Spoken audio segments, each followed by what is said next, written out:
On the weathered notice board outside the general store, between scraps of paper faded with time and knife marks carved in haste, hung a yellowed sheet. Wanted, housekeeper and cook at Hollow Creek Ranch. Good wages, no questions asked. Cole Hargrave, the widower who kept to himself on the ranch, whispered to be cursed. And Mara Ellison, the woman branded by the stain of a broken betrothal.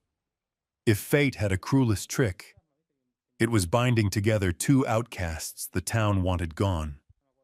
But destiny was not a gift. It was a sentence awaiting judgment.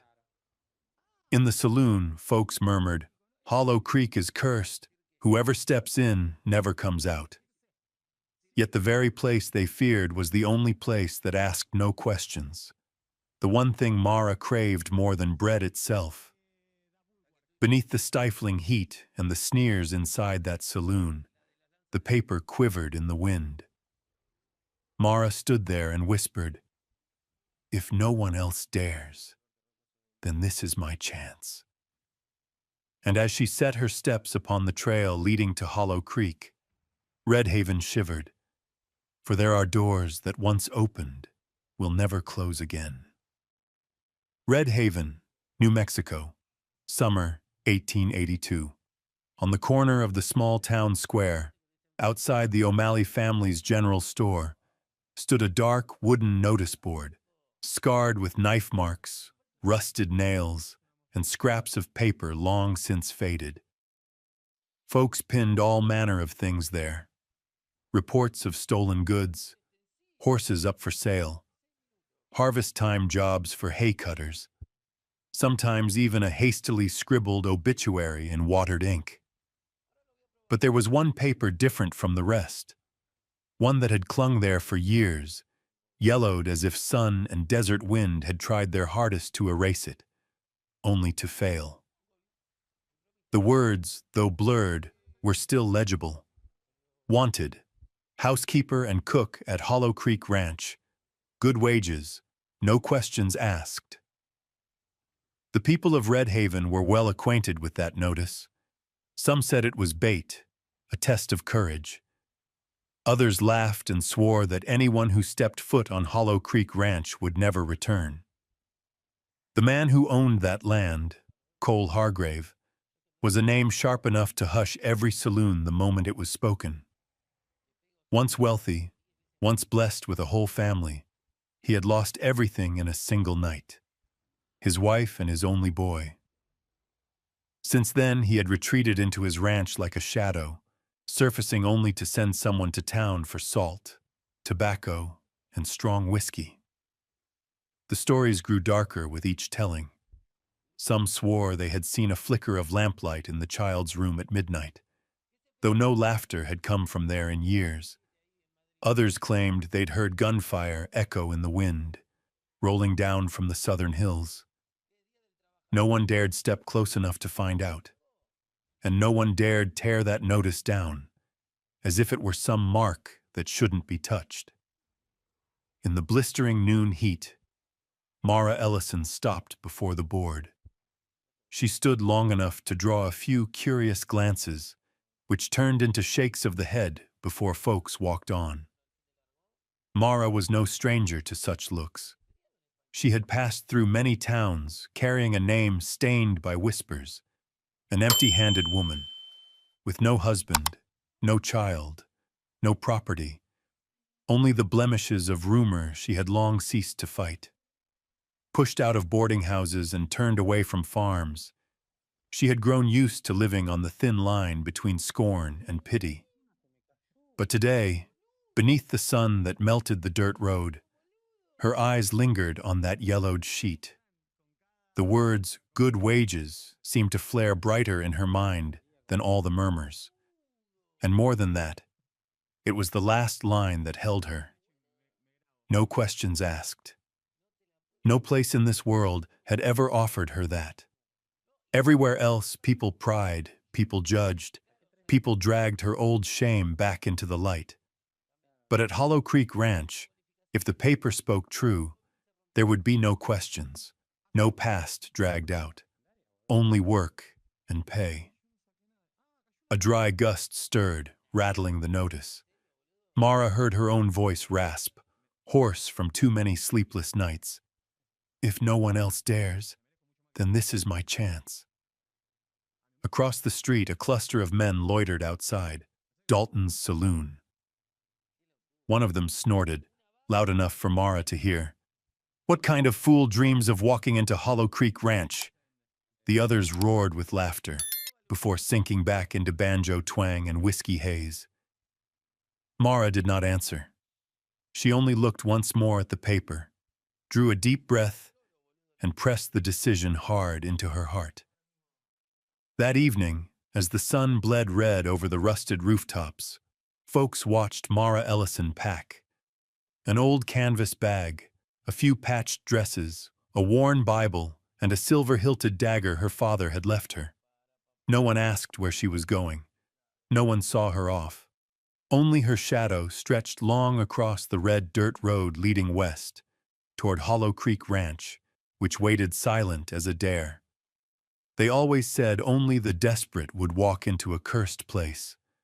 But Mara knew. Desperation could also be a kind of freedom. And perhaps it was the last chance a woman like her would ever have to rewrite her fate. Whispers always walked ahead of Mara's steps, like a shadow she could never shake. In this harsh land, they said, a name tainted by scandal weighed heavier than boots caked with mud. In Kansas, she had once been driven out over a rumor whose truth no one cared to prove, that she had carried on something improper with a married lawyer. Mara had remained silent. No denial, no defense. She knew too well that the harder one tried to scrub a stain, the deeper it set. And so, one morning when she stepped into the marketplace, the stares that met her were no longer familiar. They held a stranger's contempt and pity sharp enough to cut. Within a week, her landlord told her she must leave. Her journey stretched from there through small towns strung across the plains. She carried only a fraying canvas bag, a handful of coins, and her mother's silver hair clasp, the last fragile reminder that once she had been an unmarked girl, not yet branded. But the West offered no second chances. At the next town, the cycle repeated, cruel and unbroken. The rumor of the disgraced woman outran her faster than any horse. This time she didn't need to hear the words. The wary glances, the murmurs behind her back, those alone told her she was on borrowed time. And sure enough, 10 days later, an old merchant found her and shook his head, his voice carrying more sorrow than anger. Hollow Creek is no place for a lone woman. Don't be fool enough to head there. Mara tightened her grip on her bag, the calluses in her palms biting into skin. She had heard this warning too many times. Only the town names and the voices changed. But today, beneath Red Haven's blistering sun, she answered quietly, I have no road left behind me. That's the place I must go. The reply left the merchant stunned. Perhaps he had never seen eyes so desperate and yet so unyielding. On her way out of the market, wind kicked red dust high, veiling the road north. Mara pulled her headscarf close, hiding from the probing eyes of a cluster of women at the well. A child pointed toward her, asked something, then was yanked back by its mother's hand. Mara quickened her pace, her heart pounding, not from fear, but from knowing she was about to gamble everything. On the weathered town board, the yellowed notice still clung against sun and wind. Wanted, housekeeper and cook at Hollow Creek Ranch. Good wages, no questions asked. Beneath the board, the muddied imprints of many boots had long faded. Plenty had stopped to read, but none had dared pull it down. Everyone knew its master, Cole Hargrave, had lived like a phantom since the fire that claimed his wife and child. Folk said that ranch was cursed. Some even whispered Cole himself had turned beast, speaking to no one, save for the horses, whose cries echoed from Hollow Creek Valley at nightfall. Mara stared at the paper for a long while. Something in her chest tightened. Not fear, but the strange pull of being called. A place that terrified everyone else might just be the only place willing to accept her. A master who asked no questions might be the only soul who cared nothing for her past. She reached out and tore the notice free. The brittle edge ripped at one corner, but the words remained clear. Folding it, she tucked it into her coat. In that instant, she felt the eyes of men by the saloon still upon her. They thought her mad. Mara did not look back. That afternoon, she hired an old wagon from a driver on the edge of town. He squinted at her and frowned. "You certain? Hollow Creek's 2 days' ride through rock hills and dry riverbeds. Hardly anyone sets foot there anymore."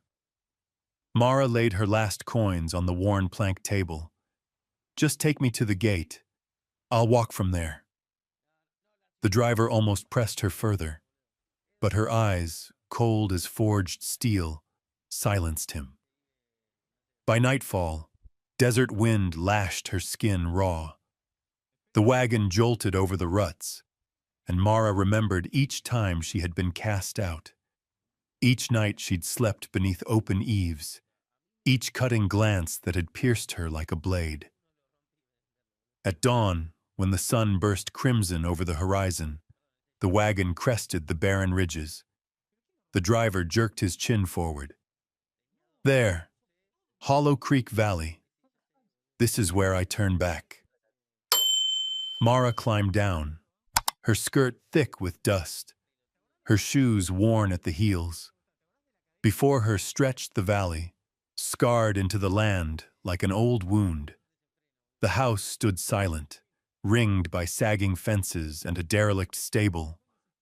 The place breathed of death, just as the rumors claimed.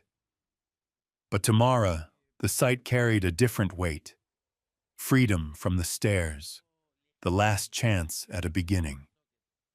She drew one long breath and stepped toward the leaning gate. No one came to meet her. Only the wind shrieked through split boards, and the smell of rotted hay rose from the ground. And in her mind, a single question echoed. The question that would follow her on this road. Could a woman branded in shame breathe life into a house of the dead? Hollow Creek Ranch lay in a wide valley, ringed by jagged mountains as barren and looming as giant tombstones. The road wound through fields of grass long since yellowed, broken by thorn brush and the skeletons of dead oaks. It felt like a place that once held life but had been hollowed out, left as a shell waiting for the wind to carry away the last remnants. Folks said every timber of the big house remembered the laughter of a child and the lavender scent planted by its mistress along the walk. But what Mara saw now was only darkness gathered behind shuttered windows. The house stood massive, its long porch casting a shadow. The wood siding darkened and damp with rot. It looked like a great tomb, so silent that any newcomer would feel they trespassed. Jonas, the old horse hand, walked beside her. His beard was silver, dusted with trail grit, his trembling hands clutching the reins. He did not hurry. Each step dragged, as if to delay the moment Mara crossed into her fate. His voice was gravel rough. "The woman before you lasted 7 days. The one before that ran off in the night. Some said they heard a child crying in the hallway. Others swore they saw the mistress's ghost drifting in the dead lavender garden." Mara tightened her grip on her bag. The wind tugged her worn shawl, but the words did not make her falter. If anything, they pressed her resolve deeper. A woman driven from 2 towns had nothing left to lose. If she turned her back even here, then there would be no road left at all. The house yawned before her, The heavy door groaned as Jonas shoved it open. Inside came the stench of mildew, old ash, and something sharp like rusted iron. Pale light leaked through cracks in the shutters, turning the dust motes into drifting sparks. Mara stepped across the threshold, her worn shoes creaking on the cold planks. The first sound was not her own, but a slow, deliberate rhythm, the tread of footsteps descending the stairs. Jonas eased back as if by habit, leaving her to face it alone. Cole Hargrave emerged. He was tall, broad-shouldered, a dark leather coat drawn across a frame honed by labor. His hair brushed his collar, streaked with gray among the black. But it was not his stature that made Mara freeze. It was his eyes. Gray as steel, cold, cutting. They didn't rest on her face or form, but seemed to pierce through, searching for weakness deep inside. He stopped at the last step. His voice was low, dry. The last ones all ran. Mara felt her heart pound hard against her ribs, but she did not lower her gaze. The brown of her eyes, shadowed with the sleepless dark beneath, met his steady. "I won't run." The silence stretched. Only the wind whistled through the cracks. Jonas nodded faintly, as if he had just watched a new game begin. Cole turned, his coat brushing the stair rail. "Jonas, take her to the kitchen. If she lasts a week, then we'll see." There was no faith in his tone, only the sentence of one already, counting down to failure. Mara followed Jonas down the long corridor. Dust clung to the walls, and half-covered portraits sagged under old cloth. At a bend, she caught a glimpse of a half-open door. From within the shadow, a scrap of white, like a child's dress, fluttered. She paused, but Jonas shut the door quick and muttered, "Best leave some things alone. This house has more in it than you ought to mind." In the kitchen, the air was thick with rust and cold ashes. Mara set down her bag, lifted an old pot, and scrubbed the dust away. Her hands knew the work well. Poverty had taught her how to endure and make do. Yet beneath it all, she felt the weight, a noose tightening though no rope lay near. Night fell. The ranch sank into silence. Mara spread her thin blanket in the kitchen corner, her back to the wall. The wind moaned through the shutters, carrying the sense of whispers on the porch. She closed her eyes, but Cole's gray gaze burned behind them, sharp and merciless. Not the eyes of a man simply bereaved, but of one who had stood too close to death and had never stepped fully back. And just as she thought sleep would take her, a sound creaked above, heavy footsteps crossing the upstairs floor. Jonas had said Cole never let anyone stay more than a week. But those steps, they were slower, heavier, belonging to someone else. Mara's eyes snapped open, her breath stilled. "I said I wouldn't run," she told herself in silence. "Even if this house is a grave, I'll hold my ground." Work at Hollow Creek Ranch never ended. The house sprawled like some ancient fortress, every room veiled in dust as though no human foot had crossed its threshold in years. Mara began with the kitchen, where scorch marks scarred the iron stove and the smell of rancid beef fat clung in the grout. She scrubbed patiently, even as her hands bled. Only when the slanted light of evening streamed across a table now gleaming clean did she dare lean back and sigh. That night she curled on a narrow cot by the hearth, listening to the wind moan through the walls and to Cole's heavy steps above, sporadic, restless, like a phantom still pacing. On the third day, Mara turned her efforts to the eastern wing. The hallway stretched long, thick with cobwebs, sunlight cutting down in narrow beams alive with dust. She opened room after room, brushing curtains, folding ragged linens, sweeping silence from every corner. It was too quiet, as though even the walls conspired to guard a secret. At the far end stood a door unlike the rest. Its wood had darkened with time, the iron handle icy under her touch, furred with dust. Mara pressed. The door was locked. Reason told her to move on, but instinct urged otherwise. From the ring of keys Jonas had handed her that first day, she found a small one tucked in the bunch. She tried it. The lock clicked. The door eased open, releasing a sickly sweet smell of mildew and rotted wood. Mara froze. This was no ordinary bedchamber. It was a nursery. In the dim light, she saw a small crib against the wall, its blankets worn thin yet folded neatly. On the shelf sat wooden toys, a carved horse a few blocks, a tiny drum coated in dust. A baby carriage leaned to one side, its wheel locked in place. Everything felt abandoned in haste, left behind on a morning no one returned from. Mara's chest clenched. She crept toward a low shelf where a few children's books lay strewn. Her fingertips brushed their spines, sending dust adrift. One volume gaped, and inside was a folded sheet of paper. Something urged her to pull it free. It was no childish scribble. It was a will unsigned, undelivered. The words trembled in black ink. The entirety of Hollow Creek Ranch shall belong to the firstborn son of Cole Hargrave. Mara's heart stopped. Her pulse hammered. Questions crowded her mind. A son? Where was he? Had he perished? If so, the will was meaningless. Yet why had it been hidden here, never filed? She clutched the paper, her hands shaking. And then Cole's voice, sharp as a blade, cut the air behind her. "What are you doing in here?" Mara spun.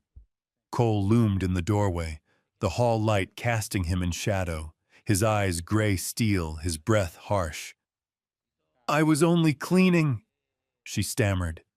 He strode forward, snatched the paper from her hand, folded it, and shoved it into his coat. The door slammed shut with a crack. "This room stays closed. Always. Understand?" Mara nodded, her heart thundering.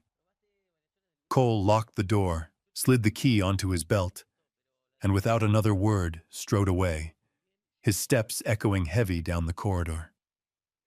Mara stood rooted, fear and curiosity warring inside her.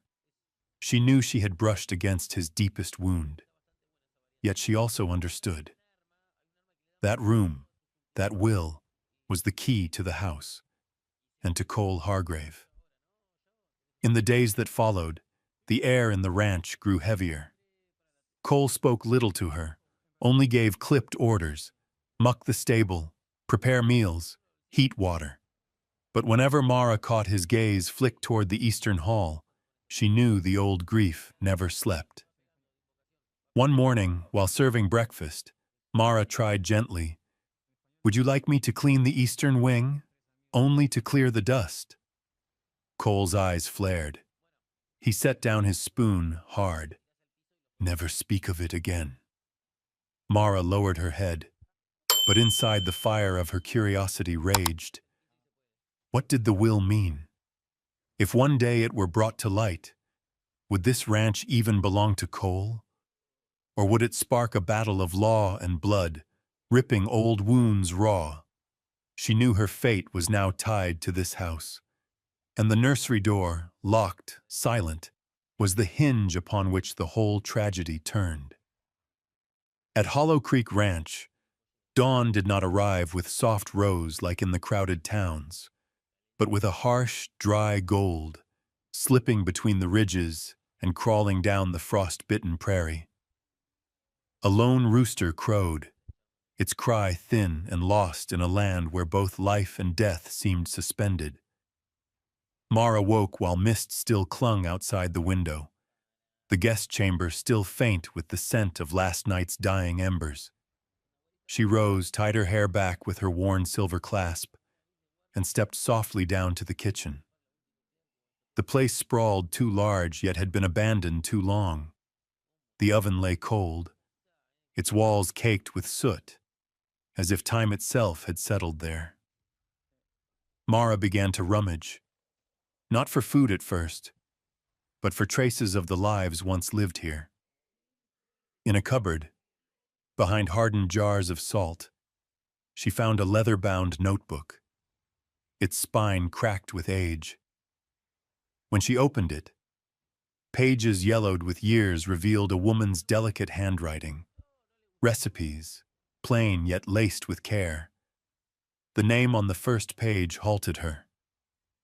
Eliza Hargrave, Cole's wife. The woman who had died with her son in the accident still whispered about in town. Mara brushed her finger lightly across the ink, as though touching the shadow of someone she had never met. She made her choice. This morning, the meal would come from Eliza's book. By first light, the kitchen awoke with the ring of knife and board. Mara coaxed flame into the cold stove, the fire's first glow painting her face in amber. She fried salted meat with onions, simmered potatoes till soft, set cornbread to bake. The aroma spread down the hallways, seeping into air long steeped in gunpowder and ash, stirring the house like a body roused from sleep. Out at the barn, Cole Hargrave halted mid-step, reins slack in his hand. He caught the scent. For years he had lived on thin coffee, refusing breakfast, refusing anyone the right to touch this kitchen. But this fragrance, rich, familiar, alive, was like Eliza herself had brushed past him. When he entered the dining room, Mara had already laid the table. The long wood surface, once blanketed in dust, now bore meat, potatoes, cornbread, and a pot of coffee dark and strong. Mara said nothing. She simply took her seat. Cole stared at the plate. His voice rasped. "Where did you find this?" Mara's smile was faint. Her eyes stayed on the coffee pot. "A kitchen needs breath to live. I only gave it what it was meant to have." Cole gave no reply. He lifted his fork, tasted a bite. Salt, onion, the earthy softness of potato. Memory crashed over him. He was back in a morning years gone. Eliza, in her cotton dress, placing the dish before him, reminding him to eat well for the day's work. Their son's laughter echoed, small hands pattering the table. The sound slashed through him like a knife. Cole dropped the fork, fists tightening on the table. Mara caught the blue veins rising in his wrist, but did not interrupt. Some griefs had to be faced, not hidden, Jonas. The old horse hand shuffled in soon after. His brows rose at the sight of the table set. Then he nodded once, slow as though thinking it's been too long. He pulled out a chair, scooped potatoes without ceremony. The simple act softened the room, easing what memory had sharpened. Cole sat rigid, eyes fixed on the plate as though torn between banishing it and clinging to it. At last, he picked up the fork again. He ate, slowly, cautiously, but the truth showed. The taste had struck the deepest part of him. The meal passed in few words. Jonas ate with quiet relish, murmuring his approval now and then. Mara poured coffee, offered bread, and kept her silence. Cole ate little, yet his gray gaze no longer held its full frost. There was a crack now, slight but real, where memory and present bled together. When the meal ended, Cole shoved back his chair, rose. He did not look at Mara. His voice was flat, sharp. "Don't do this again." He strode out, the door nearly slamming in his wake. Mara did not flinch. She cleared the table with steady hands. On her lips flickered the barest smile, not victory, but recognition. This house and the man within it had begun to breathe again. Outside on the porch, Cole halted, one hand braced against the post. He lifted his face to the morning sky, sighed. The taste, the scent, the memory of Eliza braided through him, striking at the heart he had sealed to ice. He despised the feeling. He was grateful for it. Back in the kitchen, Jonas watched Mara tidy. He tapped a finger against the wood, then muttered low, "You've made him remember. Memory can kill a man, but it can save him too." Mara said nothing, only lowered her head. She knew every step she took here was a gamble, but like the day she reached for that yellowed notice, she did not turn back. Outside, the prairie wind caught the tattered flag at the ranch gate, snapping it awake. Hollow Creek Ranch, long as a grave, trembled at the touch of a simple meal. And from that moment, the fate of every soul within its walls had begun to shift, though none yet knew it. The sky over Red Haven sagged heavy that day, as though it too sensed something coming. Gray clouds rolled in, swallowing the morning sun, draping the valley in a cold, silver light. From the northern ridge came a thunder of hooves, dust rising thick, the sound beating like a drum of fate. At the head rode Ambrose Kane, the wealthiest landowner in the territory, and the ghost from Cole Hargrave's past. Ambrose wore a long black coat, collar raised to cover half his face. His gloves gleamed, one hand clutching the reins, the other flicking a riding crop. His posture commanded, practiced in the art of domination. Two heavy-set men flanked him, revolvers strapped at their sides, eyes darting like hounds sniffing blood. When they reached the gate of Hollow Creek Ranch, they did not knock. One crack of the crop sent the old wood swinging, hinges groaning like a spirit disturbed from slumber. Mara, hanging linens in the yard, lifted her head. The sight of Ambrose made her chest tighten, not from recognition, but from the way his eyes slid over her, prying, filthy, as though he knew every shadow she had tried to bury. Cole stepped from the porch, gray eyes sweeping the riders before fixing on the face of the man who had once shared a battlefield with him. No handshake, no greeting. Only silence so thick even the wind seemed to hold its breath. "Hargrave," Ambrose's voice was low, scraping, like a dull knife dragged over rust. "Word is you've taken on house help again. Remarkable. I thought Hollow Creek had become nothing but a grave, for you and your ghosts." Cole said nothing, his gaze hard as stone. Mara set down the linen, took half a step back, then steadied herself beside Cole, a silent declaration she would not retreat. Ambrose narrowed his eyes, a sneer curling his lips. "And who is she?" "Ah, yes. I've heard the name in Kansas. A woman who turned a whole town against her. Bold of you, or desperate, to let such scandal into your house." The words cut cold. Mara bit down hard, but kept her head high. She was used to scorn, but with Cole beside her, it felt different, like she had to stand not only for herself, but for the house as well. Cole spoke, voice level, sharp as steel. "Who works here is no business of yours. Say what you came to say." Ambrose laughed, the sound hollow, his eyes unmoved. "What I came for. Water. Hollow Creek holds the southern stream. My land thirsts. Hundreds of cattle need drink.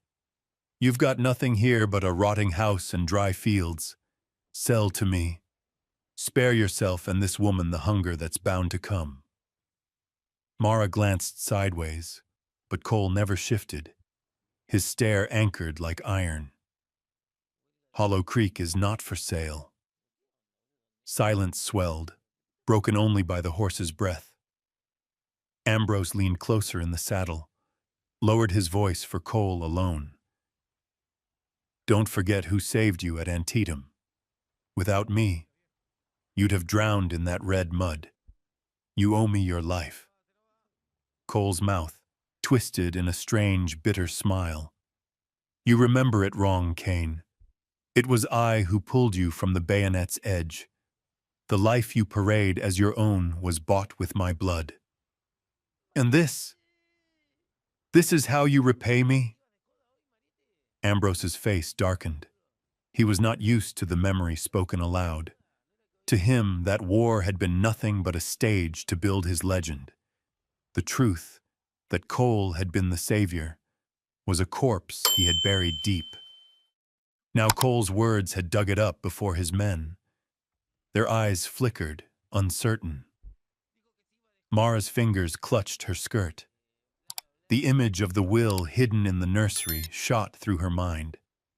Hollow Creek was not only land and water, it was legacy. And Ambrose's presence told her that paper could be the spark of a blaze yet to come.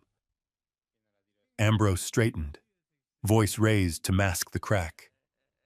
Stay then, starve then, but mark me, she won't last. A woman who shamed good families once will shame this cursed house too. When the town learns the truth, she'll be driven out again. He wheeled his horse, spurred hard. Dust rose, swallowing him and his men, leaving the ranch in a silence heavy as iron. Mara drew a long breath, her hands still trembling. Cole glanced at her, and for the first time his eyes were not wholly cold. There was something else there, unnamed. He doesn't let go easy, he murmured. Mara answered, steady as steel, neither do I. Rumors spread in Red Haven like fire on dry grass. Dalton's saloon, Henderson's store, even the church porch buzzed with it. She wrecked a family in Kansas. Hargrave's hiding something in that house. Kane will have the ranch before winter. Words became weapons. Mara felt the eyes whenever she walked into town. Children jeered, shouted names, but she did not leave. Each night she lit the lamp in Hollow Creek's kitchen, set supper on the table, wiped away dust, as if to prove to the house itself that it deserved to live. Cole watched in silence. He saw how she faced what he himself had chosen to flee. Memories, whispers, ghosts. The weight still pressed him, but her presence began to crack the stone wrapped around his heart. Ambrose's campaign grew sharper. He sent men to slash feed sacks, bribed merchants to turn Mara away. One morning Jonas led her to the storeroom, showing the grain ripped open, spilled like entrails. A warning, he muttered. Mara only nodded, her eyes fierce. If he threatens, it means he fears. That means we hold what he can't take by force.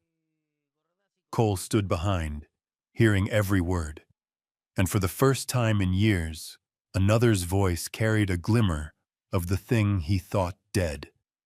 Resolve. That night, Cole sat alone on the porch, the wind carrying wolves' cries from far ridges. His mind dragged back to war. Mud, smoke, blood, and Ambrose Kane collapsing into his arms.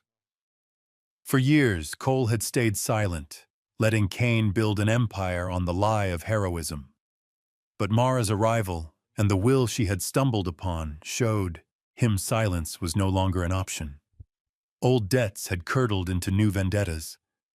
Hollow Creek was the battlefield now. In the kitchen, Mara sat beneath lamplight, her hand resting on her mother's silver clasp. She whispered to herself, "If this is the last place left to me, then here I stand." The vow echoed through the timber walls, sank into the night, and waited for the storm to come. The first flame rose unnoticed in the dark, a fragile spark, trembling like a lost firefly, caught in the heap of dry straw stacked too long in the corner of the stable. The canyon wind funneled down, seized it, and in moments turned it into a licking tongue of fire. Within a handful of breaths, the red glow spread, devouring the weathered gray boards. Mara woke to the smell of smoke. Not the familiar scent of hearth or stove, but sharp, savage, like the scream of a wounded beast. She bolted upright, threw on a wool cloak, bare feet striking the cold floor as she rushed onto the porch. Before her, Hollow Creek's sky blazed, its stable a towering pyre. Fear surged, but her hands did not tremble. She spun back, seized the shotgun from the rack by the door. Cole had loaded it days ago, telling her, "Out here, you keep ready for wolves." Wolves had not come. Another predator had. She ran into the yard, firelight flaring in her hair until it shone like burning copper. Horses screamed, hooves crashed against the walls. Mara shouted, her voice splitting the night. "Out! Out!" She wrenched open the door, heat scalding her skin. A horse lunged through, eyes wide, nearly toppling her. She held firm, shotgun tight in her grip, scanning the dark. And there, just for a heartbeat, she saw it. A shadow slipping past the fence, quick, deliberate. A man's hand had set this blaze. No time for doubt. Mara planted herself before the house door. If someone had struck the match, they wouldn't stop with the stables. The ranch itself was the prize. And now she, the outcast woman branded in rumor, was the lone sentinel. The night cracked with horses' cries, timbers bursting, ash swirling like snow. Mara's grip hardened, her pulse thundered, but her eyes were ice. Whoever came, she would fire. No retreat, nothing left to lose but the ground beneath her feet. Cole returned through the howling wind, the scent of smoke thick even from afar. His horse skidded at the gate as he saw the inferno, the sky lit red as doomsday. And there, at the center, Mara. The woman once whispered unclean, condemned in Kansas, now stood firm, shotgun leveled at the dark, unshaken. Cole faltered. Since the night he lost wife and child, Hollow Creek had been a grave, and every soul who entered, a trespasser. But in the fire's glare, Mara burned into his sight. Not a squatter, not a ghost of past disgrace. She was of this land now, defending it with blood and breath. He plunged into the blaze, cutting reins, driving horses to safety. Fire scorched his skin, singed his hair, but he pressed on. Amid the chaos, he saw her still holding the line, her figure etched in firelight, small yet unyielding, like a tree rooted against storm. When at last the flames were beaten back, the stable lay in black ruin. A few horses trembled along the fence, eyes rolling with terror. Jonas, the old horse hand, wept like a child, hands black with ash. But the ranch stood. The house had not burned. Cole looked around, then locked eyes with Mara. In them was ash and fire and a wordless acknowledgement. His voice came rough, broken. "You didn't run." Mara only nodded, lips pressed tight. No excuses. They both knew, had she faltered, Hollow Creek would be cinders. But the night was not finished. As they cleared the wreckage, Cole spotted footprints in the dirt. Not Jonas's, not panicked horses. Human, heavy. The ground showed where oil had been poured. Someone had kindled this fire and vanished. Cole's silence was sharper than curses. He knew only one man carried reason enough: Ambrose Kane. Kane wanted Hollow Creek ruined, so come morning the town would speak only of ash and failure. He said nothing aloud, but Mara had already seen. Her smoke-reddened eyes shone with grim certainty. She asked no what now. She simply stood at his side. And in that moment, an alliance was forged, in fire, not ink. The blaze had taken much: beams, beasts, timber, but it left behind something else: a recognition. For the first time, Cole saw Mara not as a tenant clinging to shelter, but as the one who had stood guard in his absence, ready to bleed for the ranch. A wall within him cracked. Not much, but enough for light to seep through. And in that light, Mara's figure still burned, fierce and unwavering, even as the night sky glowed red with ruin. Cole found no sleep after the night the stables burned. The red blaze still seared behind his eyes. The smoke clung stubborn on his leather coat. He sat for hours on the porch, shotgun resting across his knees, staring into the silence. Inside, Mara moved quietly, sweeping away the ash that had settled in every corner. From the moment he saw her stand before the house with a shotgun in her hands, a truth had pressed upon him with wordless weight. Hollow Creek was no longer his alone. That night, instead of drowning in whiskey, Cole descended into the records cellar, the place he had avoided for years. The air was damp, cabinets sagging with dust, papers piled without order. The lantern cast his shadow long across the walls. The third drawer screeched when he wrenched it open, rust biting its hinges. Inside lay a thick stack of papers, edges yellowed with age. He searched for deeds and titles, some proof of Ambrose's claim. But what he found was familiar. His father's signature, Nathaniel Holloway, scrawled across contracts. Cole's hands trembled as he pulled free a bundle tied with a faded blue ribbon. The words at the top made his breath stop cold.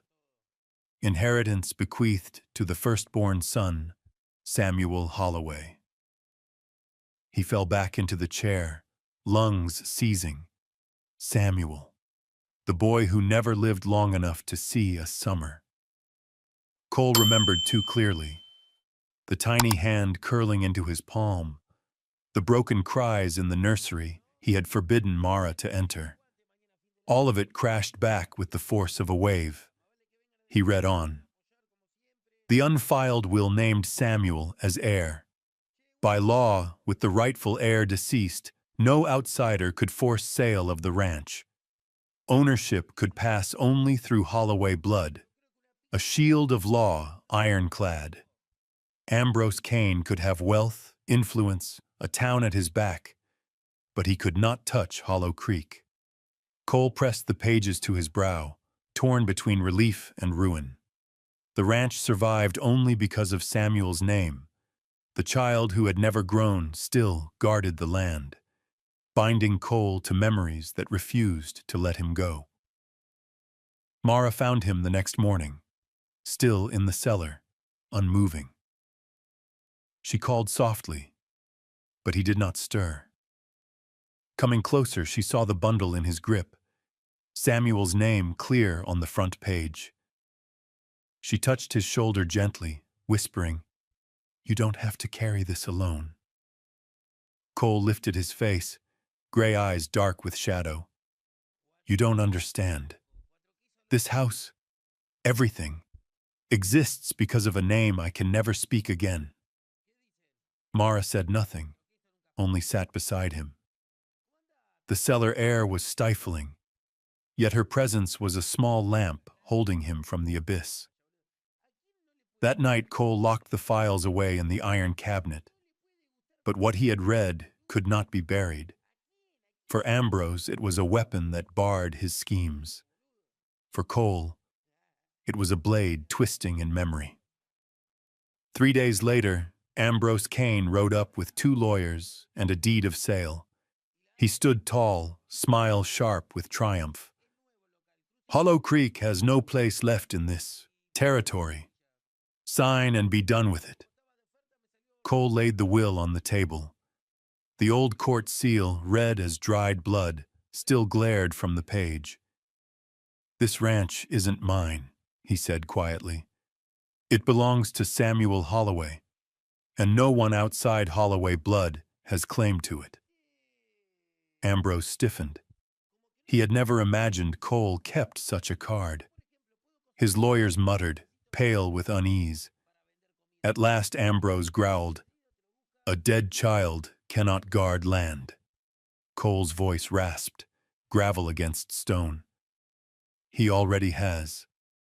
Mara, watching from behind, saw it in Cole's eyes, not only grief, but strength in accepting the past, even as it tore him apart. Ambrose turned on his heel, but his glare promised darker strikes to come. Mara knew the war had just begun. That night, she crept back into the nursery. The crib stood under its shroud of dust. Toys lay scattered.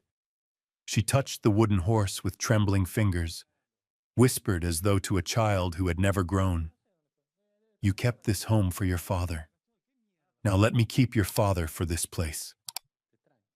From then on, Mara no longer shrank from Cole's silence. She knew what lay behind it. A heart shattered, still fighting. Hollow Creek, with all its sorrow, had bound them together. Each step Mara took in the house carried more weight, yet more certainty. She cleaned not only to breathe life into Hollow Creek, but to honor the name Samuel, the child who guarded it in eternal silence. Cole moved differently, too. His pace slowed in the halls, his hand resting on door frames, as if to speak with ghosts. At times, he sat for hours on the porch, gray eyes fixed on the mountains, lips shaping the name he rarely dared speak. Mara never intruded.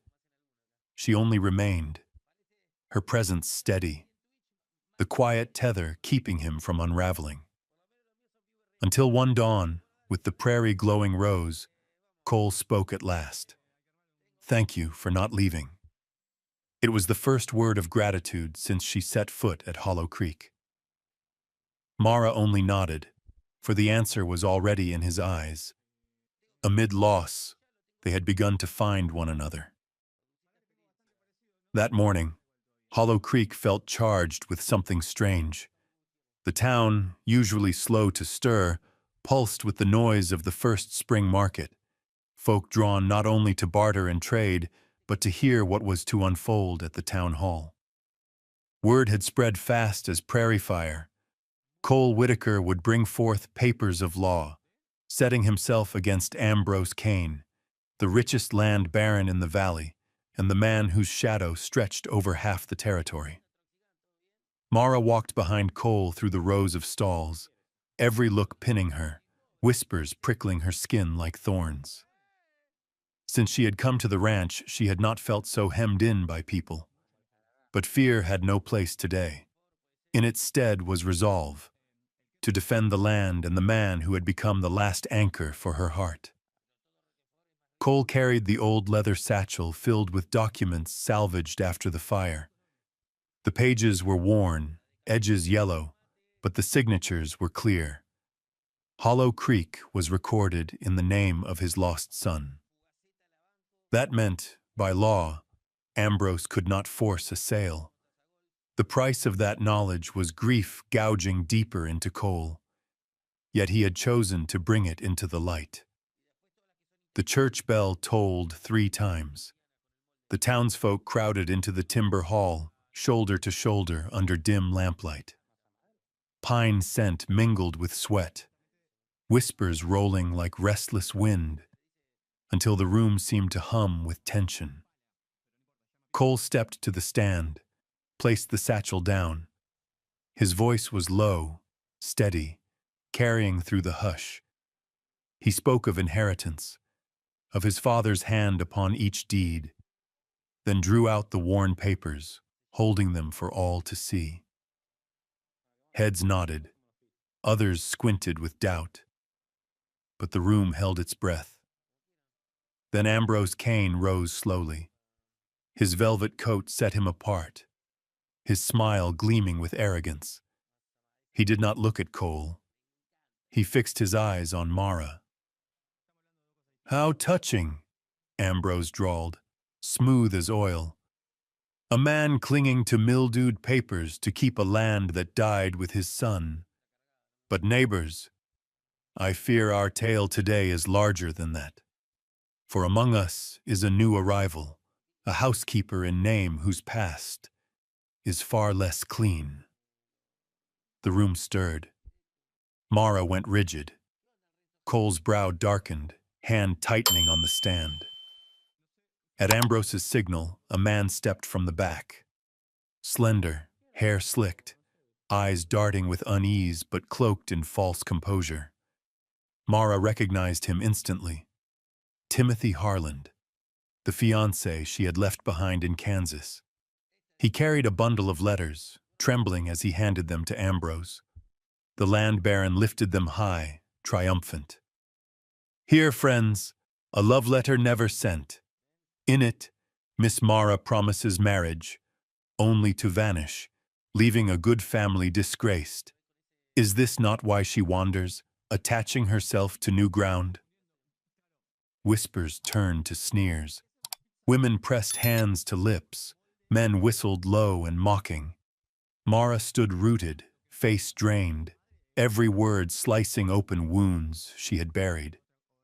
Cole saw the breath stutter in her chest, saw her eyes widen, and memory surged.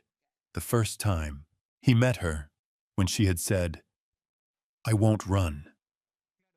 Yet now, before the town, she was cornered. Ambrose pressed on, voice lowered but loud enough to carry. If a woman can betray her betrothal, can she be trusted with greater matters? With a ranch? With a man's legacy? Tell me, do we believe she stands by Cole Whitaker for love or for land? The hall swelled, a hive broken. Some nodded, some turned their eyes away. Cole's fists clenched white at the knuckles, though he held his tongue. Mara's chest heaved, her throat tight. She longed to cry the truth, that the engagement had been no promise of love but a cage set by her parents. Yet her voice failed, and silence bound her like rope. To the crowd, her quiet became confession. A woman in the back called, "I heard she ruined a family in Kansas. Now she claws at this ranch, scheming." Murmurs became jeers. Mara felt the cord inside her pulled to breaking. Every effort she had made to keep Hollow Creek alive was shadowed now by slander. Cole's eyes left the crowd, fixed on her. She was trembling, but her spine was straight. He understood. This was the brink. Either they would fall, or they would stand together. Ambrose smiled, savoring victory. "See, neighbors, the truth I warned of. A man once a soldier hero, now ensnared by a woman of scandal. Is this not tragedy?" Laughter spilled. Mara closed her eyes, breath gone from her chest. Then, sudden, the scrape of wood on floor. Cole had left the stand. He crossed to her side and faced Ambrose head-on. The hall froze. All sound held. And in that silence, both the crowd and Mara herself felt it. The bond between two scarred souls being tested to its limit. A bond that might snap, or forge into chains no storm could break. The crowd in the midday marketplace fell silent, as if even the wind itself had been barred from passing through the square. Ambrose Cain's slander still clung to the air, heavy as dust no hand could sweep away. Mara stood pale, chin lifted, though her eyes were hollow, drained of strength. Once more she was dragged back into the same mire she had fled in Kansas. An outcast, a liar, a woman branded with stains that could not be washed clean. Cole stood beside her, jaw tight as iron. He longed to smash the lie with his fists, but war had taught him this truth. A bullet can silence a crowd, but it cannot kill the whisper that breeds doubt. If he lost his temper now, Mara would lose everything. Ambrose wore his victory like a cloak. He fastened his coat with unhurried fingers, eyes sweeping the townsfolk as though he were reaping a harvest. "You see?" he purred. "A woman who fled her betrothed, leaving disgrace behind in Kansas. And now, suddenly, she appears here, beside Cole Whitmore? A rich patch of land, a widowed man, too easy to exploit." Murmurs swelled. An old woman shook her head. A youth whistled low. Others averted their eyes from Mara, as if her very presence might stain them. She bit her lip hard, but her eyes brimmed with tears. It was then, at the breaking point, that another voice rang out. Not loud, but sharp and steady as a needle-piercing cloth. "That's enough, Ambrose Cain." All heads turned. From the crowd stepped Sarah, the town's seamstress. A simple cotton dress clung to her frame, her fingers still smudged with colored thread, as though she had left her sewing in haste. Her face bore no fierceness, but her eyes burned with a resolve everyone recognized. Ambrose scowled. "And what would you know?" Sarah did not answer at once. From her satchel she drew an envelope, yellowed with age, its seal unbroken. She raised it high, so the light struck the wax. "I know," she said, "because I've kept this letter for 3 years. A letter from that same man in Kansas, and it tells a very different story." The crowd stirred. People leaned forward, craning to see. Mara trembled. Sarah opened the letter and read. In it, the Kansas man confessed that it was he who had been weak. Forced into marriage by family, he lacked the courage to defend Mara from scorn. He had let her bear the blame, let her name be dragged through mud, and afterward spread lies to shield his own honor. The letter was his late confession, an apology Mara had never received.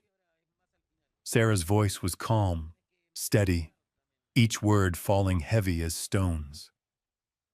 Whistles ceased. Laughter died. Silence and shame spread across the room like ink in water. When she folded the letter, her hand shook. "I kept it," she said softly, "because I knew one day the truth must come. Mara did not vanish in disgrace.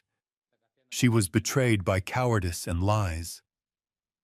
Ambrose's fists curled, veins swelling. "That rotting scrap proves nothing," he snarled. But the edge in his voice had dulled. Cole stepped forward then, laying his hand upon Mara's shoulder. The simple gesture hushed the square. He faced the townsfolk, his voice gravel-low yet ringing. "I lost everything once because I believed in lies. I will not lose again." It was oath and challenge both. A ripple passed through the crowd. Eyes that once held contempt now faltered, some nodding slowly, others clapping in scattered rhythm. Mara looked up at him. In his eyes was no doubt, no guarded steel, only trust laid bare. His hand anchored her, pulling her back from the edge of collapse. Ambrose shouted, voice cracking, "Fools! You'll all pay when I hold the water rights." But his words rang hollow, the cry of a beast cornered. The townsfolk no longer listened. Their murmurs turned in Mara's favor. Perhaps we were wrong. She's not what they said. Whitmore still stands, unbroken. Sarah withdrew, breath unsteady. Mara embraced her tightly, tears spilling at last. Tears not of shame but release. Applause grew, spreading until it drowned Ambrose's curses. For the first time in years, Mara felt she was no longer alone. The tale was not ended, but the bond thought frayed to breaking had been knotted anew, stronger than before. Night fell over Hollow Creek like a black blanket spread wide, studded with 1,000 stars shining thicker than most nights.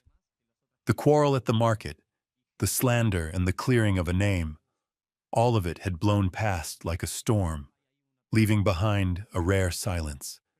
In that stillness, Cole's ranch cast a gentle glow from the oil lamp burning on the porch. The chirp of crickets, the whisper of wind threading through the grass, and the faint smoke of firewood from the hearth inside all mingled with the night air. Mara sat on an old wooden chair, her fingers brushing the seam of her dress, a habit that never left her, the touch of a seamstress, even when life had pushed her into the role of housekeeper. Her breath was still uneven from days of withstanding the lash of wagging tongues, yet in her eyes, for the first time in years, flickered a glimmer of peace. Cole stepped out onto the porch. He drew near, his strides slow and heavy, the wood groaning beneath his boots. Mara lifted her gaze, and their eyes met. Nothing left to prove, nothing left to hide. Only the truth that they had walked together through the darkest of days. He stopped before her chair, and then, sudden as thunder, dropped to one knee. The act startled Mara, her hand clutching at her chest. He took her hand, his voice rough, but every word cut clear. Mara Ellison, you walked into the place no one dared, into this house, into this heart. You gave me back life itself, a life I thought buried forever with my child and the years of war. Will you be my wife? Mara froze. Every jeer in Kansas, every scornful glance in this town, every old wound still raw, they surged back, yet they only made this moment burn stronger. Her eyes welled. She heard nothing but her own heartbeat, saw nothing but the man kneeling at her feet, the face of truth, of loyalty. She nodded. Just the smallest motion, yet the stars above seemed to blaze brighter. Cole drew a breath, squeezed her hand as though letting go meant losing all again. Rising, he folded her into his arms. Mara pressed against him, felt the warmth of his body seep into hers. Their breaths mingled, words no longer needed. In her mind echoed memories, the night the sky burned red, and she stood guarding the doorway, the moment Cole's gaze found her in the flames, the market square where gossip nearly crushed her, and his hand clasped hers before the eyes of all. Each fragment now bound whole in the circle of his embrace. A sudden wind swept through, tilting the oil lamp's flame. Cole drew his coat around Mara's shoulders, a simple act yet complete. She looked up at him, lips trembling. Are you sure? I don't want to be a burden. I've carried enough disgrace. He touched a finger to her lips, shook his head. I lost everything once, believing in lies. I won't lose again, least of all you. In that moment, all of Hollow Creek vanished, leaving only a small wooden porch and the endless sky of stars. The reeds whispered in the field. The creek shimmered silver in the night, all serving as the music for a vow left unspoken. Mara laid her head on Cole's shoulder. She did not dream of a perfect life. Out here in the West, nothing came easy. But she knew that from this night forward, through any storm, there would be a hand holding hers fast. That night, Hollow Creek bore witness to a new beginning. No church bells, no wedding gown, only the oil lamp, a clumsy but earnest proposal, and two souls who had found each other amid ruin. In their hearts, happiness was not built on grandeur, but on the courage to see each other's worth when the world had turned away. Cole and Mara remained on the porch, speaking no more. The stars kept shining, as though to testify to a silent promise that from this day, this ranch, this land, and this heart would be guarded by two. Half a year had passed since the night the sky burned red with the fire that devoured the old horse barn. Hollow Creek Ranch had slowly risen again beneath the patient hands and unyielding shoulders of Cole and Mara. New timber stood tall, the scent of pine sap and the bite of fresh nails still lingering.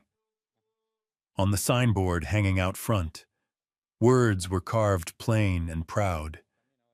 Hollow Creek Ranch, Cole and Mara Hargrave. It was more than a name. It was the testament of a new life. Their wedding came at the close of autumn, when the hills were cloaked in copper gold, and the wind carried the chill of winter pressing near. Across the wide prairie, half the town gathered. They brought cornbread, cider, baskets of smoked meat. The wedding was no grandeur, yet warm, and it was the kind of warmth a body would carry in memory all their life. Mara stepped out from the wooden house, her dress a simple white stitched by hand. No fancy lace, no embroidery, only a slender ribbon tied at the waist. In her brown hair, Lydia set sprigs of dried lavender. Little Jacob scampered beside her, clutching a ring wrapped in worn velvet. Every step Mara took was steady, her gaze unshaken. 6 months ago, she was a woman shunned and whispered about. Today, every look cast her way brimmed with respect. Cole stood waiting on the porch, his gray suit worn but pressed clean. When Mara reached him, he offered his hand. Not a grand gesture, only a rough hand held out to a woman, but within it lay the promise no battlefield nor passing year had ever given him. I will not leave you alone. When the minister spoke, silence fell thick. Only the wind through the shingles and the crackle of fire in the yard filled the air. When Cole's turn came, he fixed his eyes on Mara, then turned to the faces that had known him all his life. His voice was low, but every word rang clear. Family is not just blood, it is a choice, and today I choose her. The words struck like a bell. Mara's hand trembled, not from fear, but because for the first time in her life, someone declared before all that she was chosen, not abandoned. Jacob and Lydia clasped hands, their eyes bright as lanterns. The wedding rolled on with old Jenkins's fiddle, clapping hands and laughter rising like birds in flight. They danced the circle dances, passed mugs of warm cider from hand to hand. In the new barn, oil lamps cast a glow over timber beams, rustic and near magical. Mara and Cole stood in the circle, moving slow to a waltz. With each step, the crowd saw two broken lives pieced together into one whole picture. And just when it seemed the day would close on that fullness, a rider thundered in from the east. His coat was long, covered in trail dust. In his hand, a letter sealed with the mark of the state. The crowd hushed as Cole tore it open under their watchful eyes. The message was brief. Ambrose Kane had fled the county. He'd been caught swindling land elsewhere, his fortune stripped, his name struck from the rolls of respectable landowners. No bullet had ended him, no final duel in the dust. The man who haunted Hollow Creek had undone himself by greed too heavy to bear. The crowd murmured, not with wild joy, but with the weary relief of justice done. Sometimes, justice did not require blood. Cole looked to Mara. Their eyes met. In that glance was release, sorrow for what had been, but more than that, faith that the ghosts would no longer rattle their doors at night. Mara gave the smallest nod and leaned into his shoulder as the music rose again. The feast stretched long into the night. On the new-laid ground, footprints and laughter mingled with the scent of hay, hearth smoke, and the shimmer of moonlight. When most had gone, Cole and Mara still danced slow beneath the barn's oil lamps. No music needed now, only the rhythm of two hearts beating as one. Outside, the wind swept over the hills, carrying the whisper of earth and sky. An old chapter had closed, and a new one, brighter, had begun. This tale leaves its echo. Happiness may come late, but it is never too late. What do you think? Can love and a new home truly wipe away the shadows of the past? I'd be glad to hear your thoughts below in the comments. And if this story has touched your heart, please like, subscribe, and share, so we can keep alive the pieces of the Old West worth remembering. For who knows, perhaps in each of us, there still lies a hollow creek waiting to be lit.